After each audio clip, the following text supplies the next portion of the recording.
Olá! Brasil e Portugal vivem uma realidade em comum, a falta de políticas públicas para a gestão de riscos de inundação.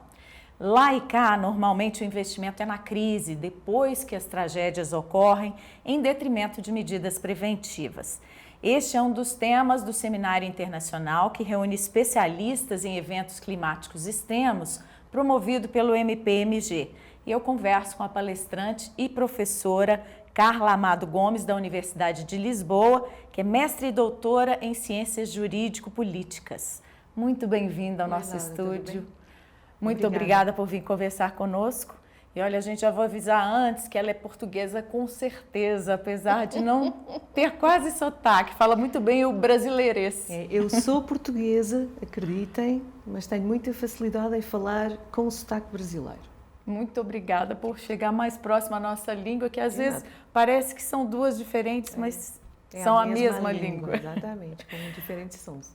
Bom, professor, eu queria começar perguntando se Portugal tem sofrido muito com eventos climáticos extremos e de que tipo? Bom, na verdade, as piores tragédias climáticas em Portugal têm sido os incêndios ultimamente, incêndios florestais, que ocorrem normalmente entre junho e, por vezes, até outubro. Então, tem sido um flagelo muito grande para nós em Portugal, por conta da seca que por vezes se acumula nos terrenos e também porque na nossa floresta prolifera uma espécie que é muito dada à propagação do fogo, que é o eucalipto.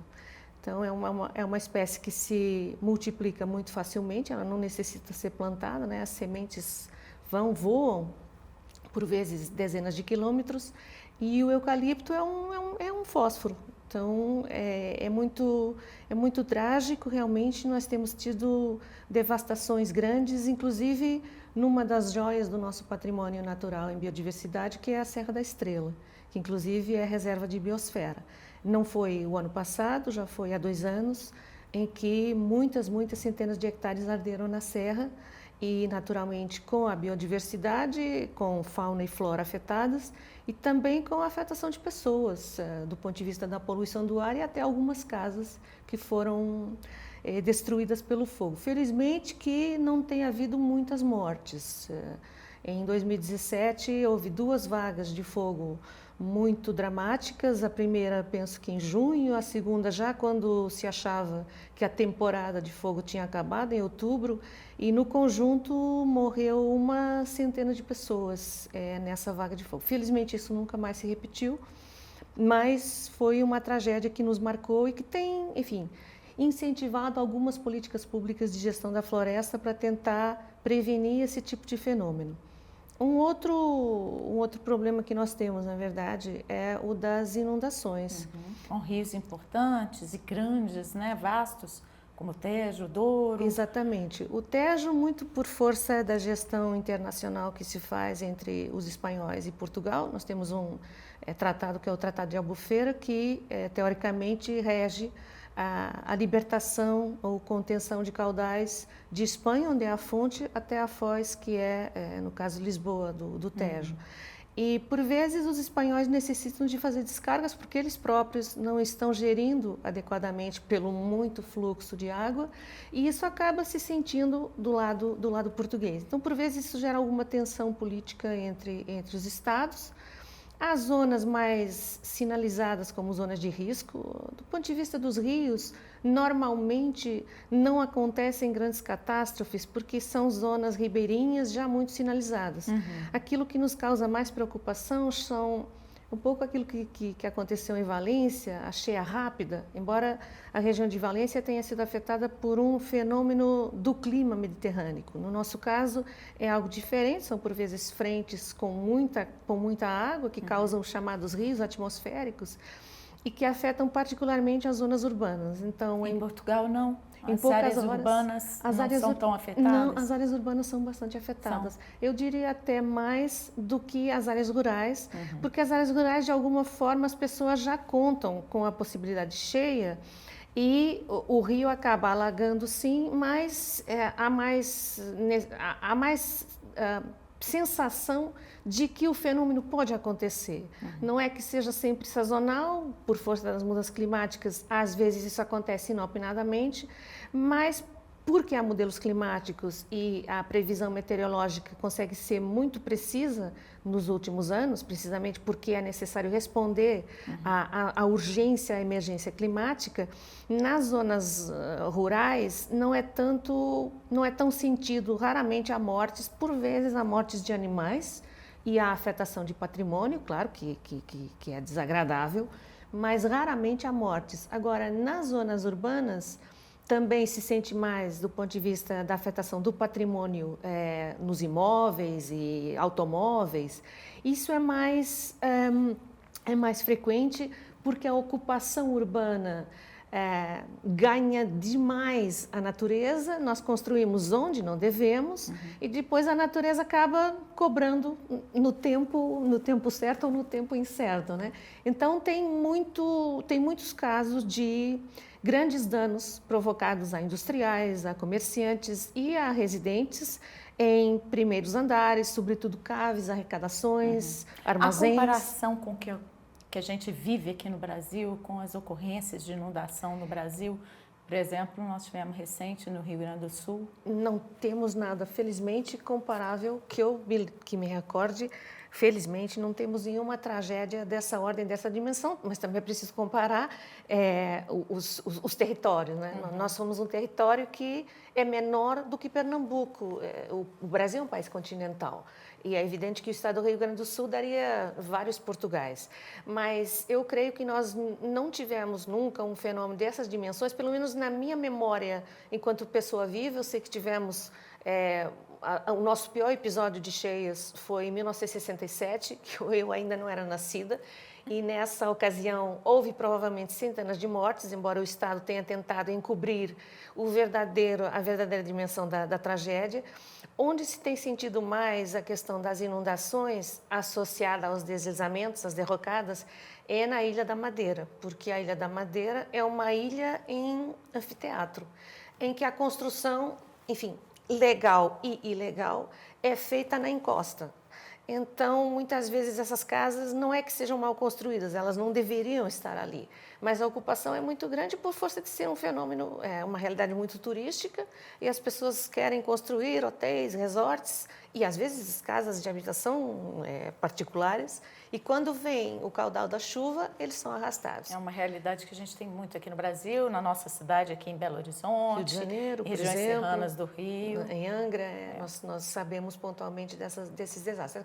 Assim, uma tragédia como a do estado do Rio Grande do Sul, felizmente, que eu me lembre, nós nunca tivemos. Mas não é que sejamos imunes à crítica do ponto de vista da ocupação do solo. Pois é, eu queria te perguntar, em termos de política para a prevenção dessas tragédias com a inundação e respostas, né, para emergências climáticas, como é que isso tem sido trabalhado em Portugal? Eu tive a oportunidade ontem, muito brevemente, não é, porque também excedi o meu tempo e também não tinha muito tempo, de tentar explicar que nós temos uma política de gestão do risco de inundação, é o único fenômeno que merece uma política específica, porque é o fenômeno com mais incidência no território da União Europeia. Então, a União Europeia fez legislação, no caso uma diretiva, de 2007, que nós transpusemos para o nosso ordenamento jurídico em 2010. Então, desde 2010, nós levamos a cabo, primeiro, do ponto de vista empírico, a sinalização das zonas de risco, depois a elaboração de cartas de risco e, em terceiro lugar, a elaboração de planos de gestão de risco para cada bacia hidrográfica. Em Portugal existem 8 bacias hidrográficas. Nós, nesse momento, estamos na segunda geração de planos de gestão do risco, por uma resolução do Conselho de Ministros, que é um ato do Poder Central de 2024, então foi o ano passado. E esses planos de gestão do risco, eles incorporam vários tipos de medidas que eu creio que as mais importantes são, de fato, as medidas preventivas.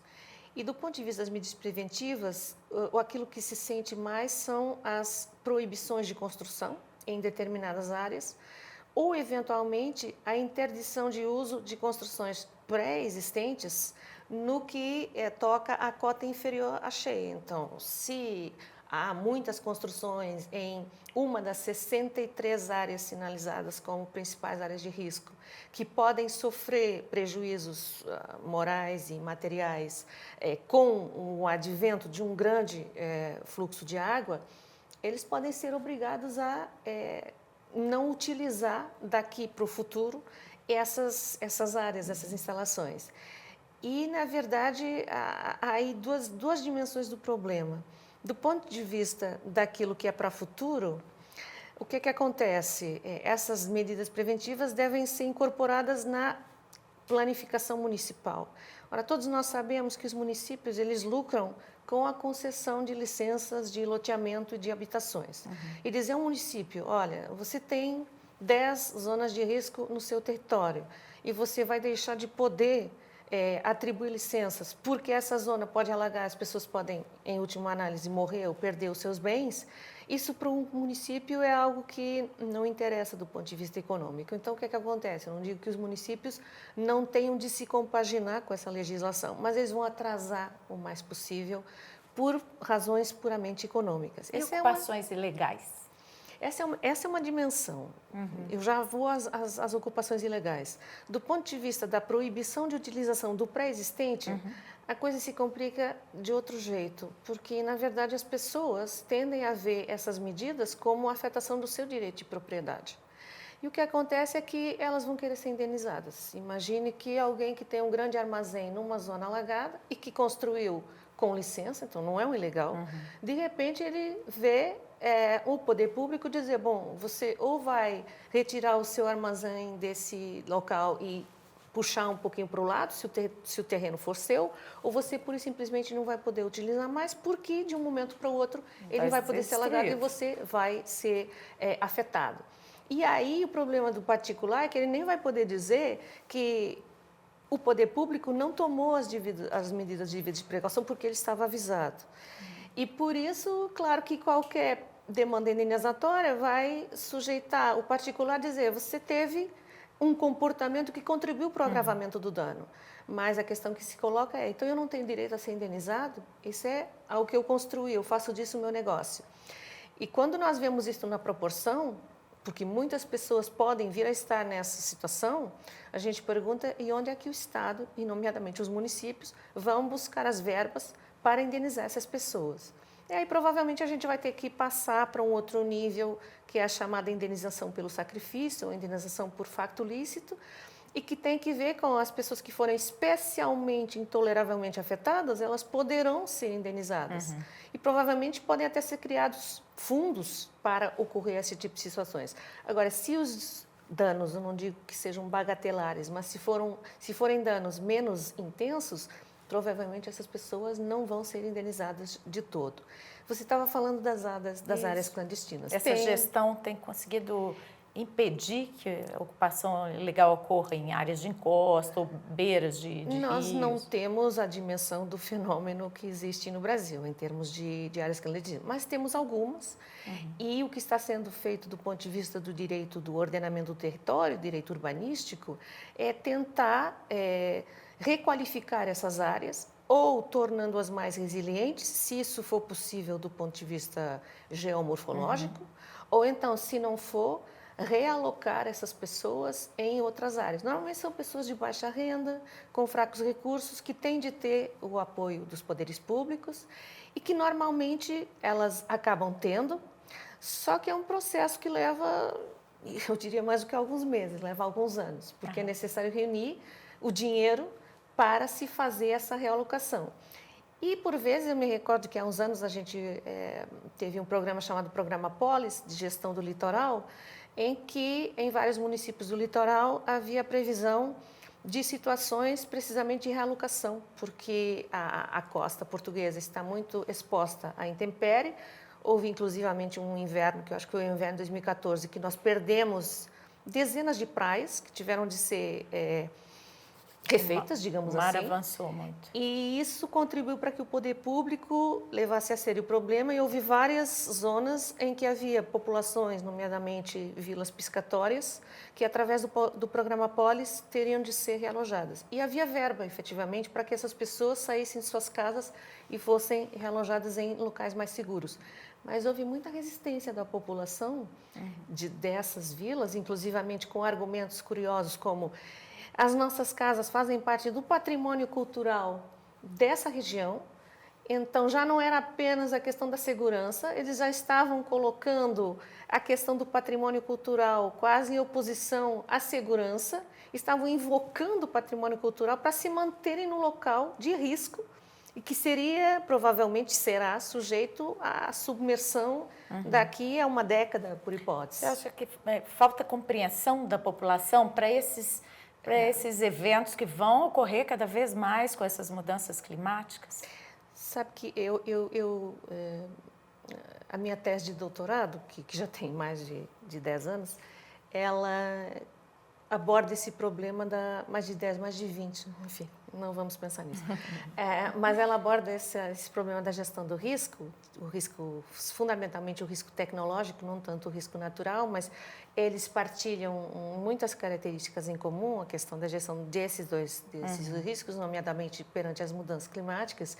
E um dos aspectos mais importantes na governança da gestão do risco e mais desafiantes para a administração é mais do que a informação, é a comunicação. Tem até uma menina, a Andrea Mota, que é de Fortaleza e está estudando o fenômeno numa tese dela, que eu estou acompanhando, embora ao longe, em que ela tenta fazer uma distinção entre o que é acesso à informação para efeitos de participação na audiência pública e a comunicação, que é a compreensão das pessoas da informação que elas estão recebendo. E eu acho que, por vezes, falta isso. Não basta você disponibilizar os documentos, não basta você chamar as pessoas para elas dizerem o que se lhes oferece sobre determinado projeto. Não, é preciso que as pessoas compreendam, interiorizem, se sensibilizem para a intensidade do risco, para a iminência do risco. Porque depois tem sempre aquele fator de resistência.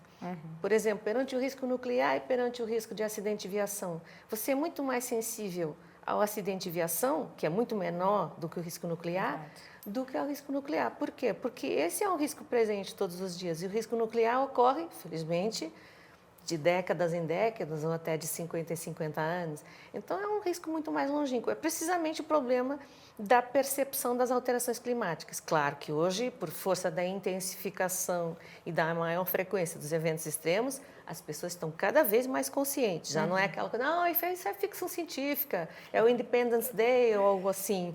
Mas, ainda assim, pessoas, sobretudo pessoas menos jovens, eu acho que as pessoas tendem a resistir e pensar, não, mas isso não vai acontecer no meu tempo de vida. E eu gosto de estar aqui, foi aqui que eu nasci, aqui que os meus pais me criaram. Então, as questões da realocação, da adaptação das pessoas a novos hábitos de vida por força das ameaças climáticas, isso é um desafio muito grande para o poder público e tem tudo a ver com comunicação, que é uma ciência que não é jurídica. E nós precisamos do apoio de sociólogos, psicólogos, agentes da comunicação, muito da mídia, que por vezes não coloca os problemas da melhor maneira, porque quer ser sensacionalista, quer vender, quer causar impacto, mas isso por vezes tem um efeito de backlash, né? Porque as pessoas acabam não entendendo verdadeiramente, não se sentindo conscientes do que pode estar muito próximo. Então, acho que é isso. Você diria que essa gestão de risco aplicada em Portugal tem sido eficiente para mitigar essas causas, né, as consequências das mudanças climáticas? Ou é preciso aprimorar isso? Eu acho que é sempre possível aprimorar.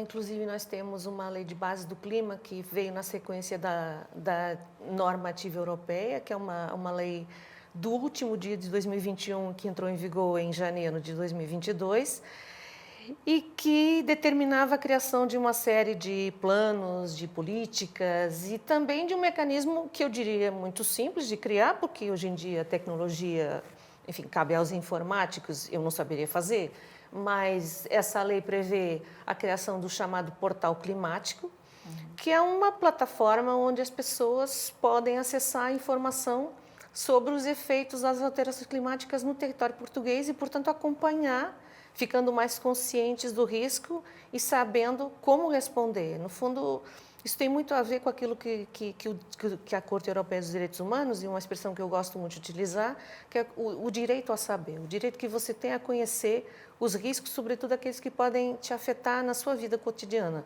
A criação desse portal estava prevista para... Eu talvez vá cometer uma imprecisão. O máximo de tempo que a lei estabelecia para a concretização dos instrumentos que dependiam de implementação era de 1 ano.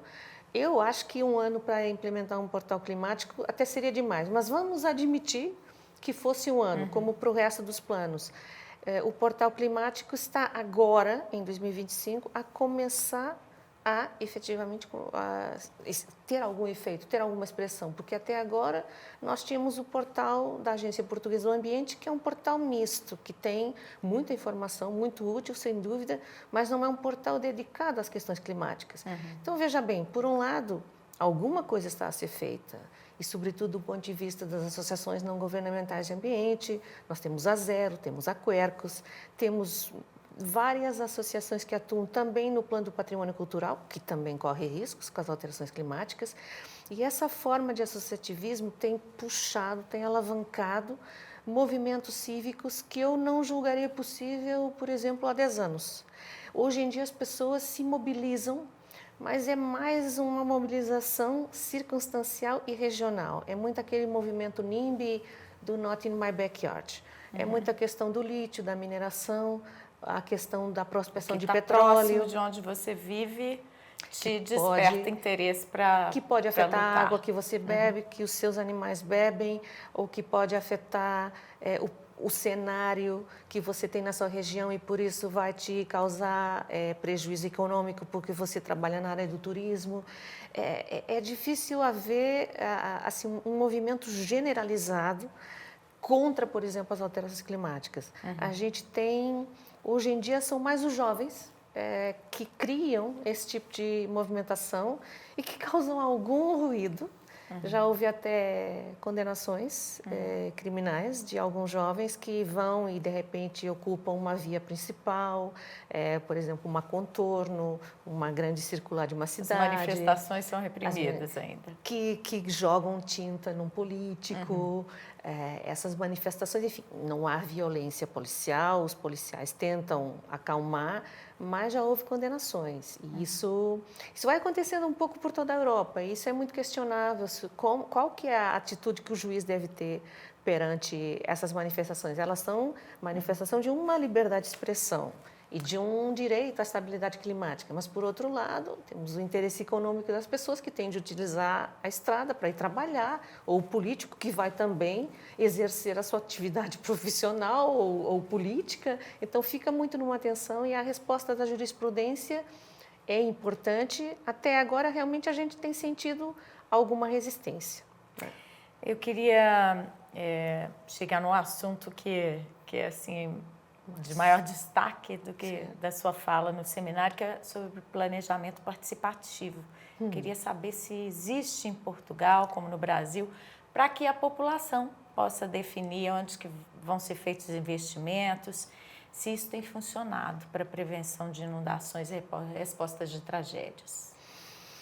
Eu diria que todo planejamento em Portugal é, em teoria, participativo. Por quê? Porque nós temos um quadro normativo, que, enfim, é o Decreto-Lei 80/2015, já muito alterado desde 2015 nessa parte, que prevê, só pelo fato de você ter um plano, um instrumento de ordenamento territorial específico, só pelo fato de o órgão competente ir aprovar esse plano, você tem de dar voz à população. E tem normalmente um período de participação pública de 30 dias, em regra, em que as pessoas vão poder dizer o que se lhes oferece sobre o plano. Normalmente isso acontece de forma escrita e online, num portal que a gente criou já há alguns anos, chamado Portal Participa.